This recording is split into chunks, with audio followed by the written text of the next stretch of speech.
A couple weeks before this race, I came back from the Tour de Gila, the old guy version.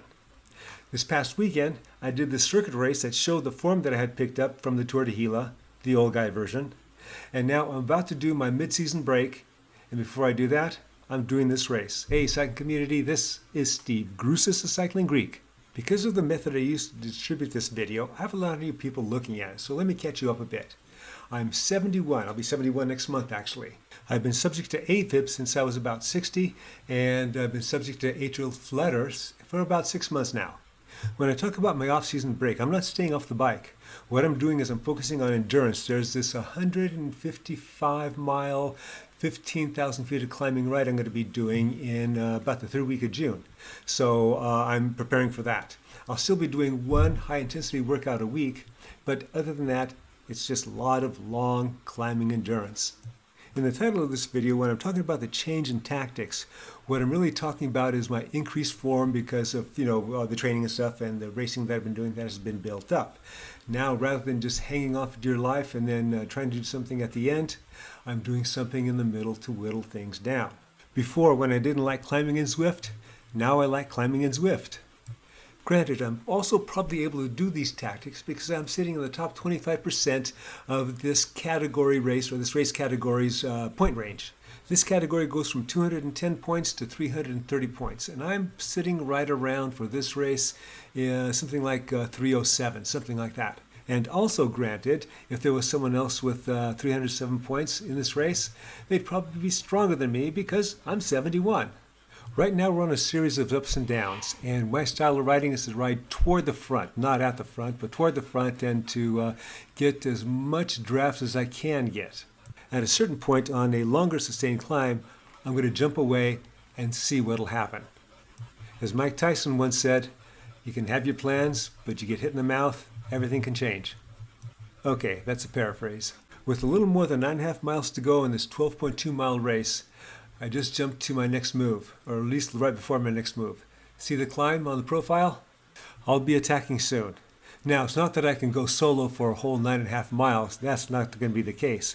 But I'm hoping it's going to whittle the group down a bit. I'm hoping a few come up with me, so then I'll have a small group to work with. That's my first hope.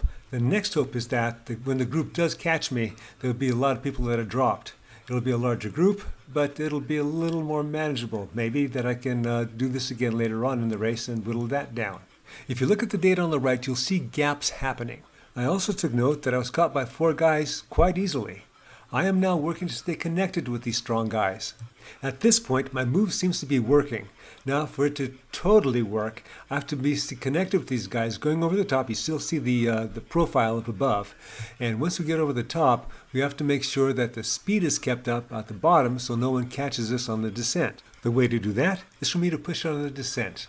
But hey, I'm 71. I can only hope that one of these young guys do it with me on their wheel.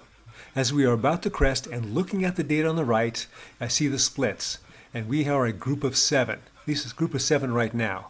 Behind us are a set of 3 riders, but they're split by a second each, and on a climb no less.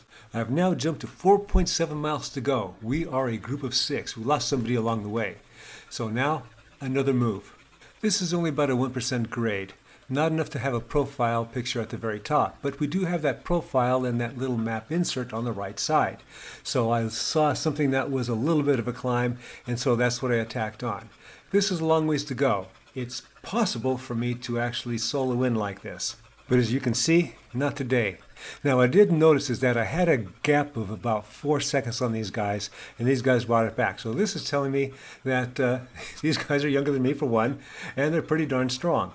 So I'm thinking the only way I can win this race is if I catch them all drinking from the water bottles when I attack again. The question, of course, for me is, when do I attack? Jumping ahead to 2.8 miles to go, 32-year-old Jared Kellick from Australia is thinking the same thing. He attacks and quickly establishes a big gap. This causes consternation. Paul Drury, also from Australia, age unknown, jumps after him. I get on his wheel. More people come by. The Australian, Lewis Staines, again age unknown from Australia, jumps after him, gets a good gap, so now we're chasing two people, and they're split apart by about 3 seconds. I'm chasing after him. I'm now in third position, about a second behind. The others come around me when I slow, and I do the same to them when they slow. So we're basically playing leapfrog to try and get up to the leader.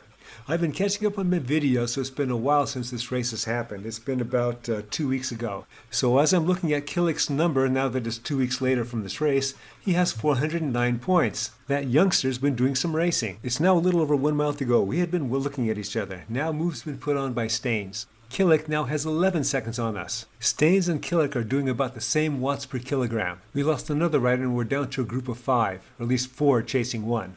Killick is now down to 9 seconds. I'm trying to figure out what to do. With these guys, I only have 1 move left. Killick is now down to 8 seconds. Drury and Staines are feeling the fatigue of the chase and momentarily have to back off. I'm sensing the opportunity for a Hail Mary pass, and I throw it. It's less than half a K to go, and Killick has 8 seconds, 9 seconds. All of a sudden, the others pass me like I'm standing still. 58-year-old Aki Sato has been biding his time. He blasts away, catches Killick at the line, takes first place. Here's a replay of that from the map insert in the upper right-hand corner.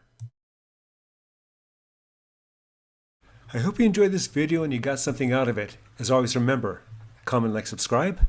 The Cycling Greek.